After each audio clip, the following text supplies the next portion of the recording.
বান্দারে ফজরের বেলা আমি আল্লাহ অপেক্ষায় থাকি। বান্দা ফজরের নামাজের জন্য তুই মসজিদে ঢুকবি, দেখলাম তুই ঘুমে আসিস, মসজিদে আসলি না। আমি দেখলাম জোহরের সময় আমি আল্লাহ অপেক্ষা করছি, বান্দা বুঝি জোহরের সময় আমার কাছে ঢুকবে। দেখলাম বান্দা তুই আমার ঘরে আসলি না। আসরের সময় আমি আল্লাহ অপেক্ষা করলাম, বান্দা বুঝি আসবে, বান্দা আসলো না। এবার মহান আল্লাহ ফেরেশতাদেরকে বলে, ফেরেশতারা আল্লাহকে ডাক দিয়ে বলে, মাবুদ তোমার বান্দার জন্য অপেক্ষা করলাম, তাকে তুমি ক্ষমা করে দিবা, তাকে তুমি মাফ করে দিবা, কিন্তু তোমার বান্দা তো আসতেছে না। আল্লাহ রাব্বুল আলামিন বলেন, ও ফেরেশতার দল,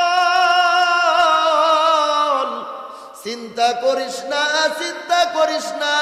যেই বান্দা সকালে আসলো না, দুপুরে আসলো না, আসরে আসলো না, আমি আল্লাহ অপেক্ষার শেষ নাই। আমি আল্লাহ আমার বান্দাদেরকে মসজিদে ঢুকাই ছাড়বো। জোরে কন্না আল্লাহু আকবার। এ বাজার, স্বৈরাচারের দিন নাই, এই দিনটা হবে কোরআনের দিন। কথা বলেন ঠিক কিনা? এই দিন সেই দিন নিয়ে যাবে কোন দিন? কোরআনের দিন। জোরে কোন আল্লাহু আকবার। ভাইজান আমার, আল্লাহ রাব্বুল আলামিন বলেন, বান্দা হতাশ হইও না, নরমালিটি হইও না, নার্ভাস হইও না। বান্দা তুমি যদি আমি আল্লাহর ইবাদত করতে পারো, আমি আল্লাহ অপেক্ষায় আছি, আমি আল্লাহ অপেক্ষা মান।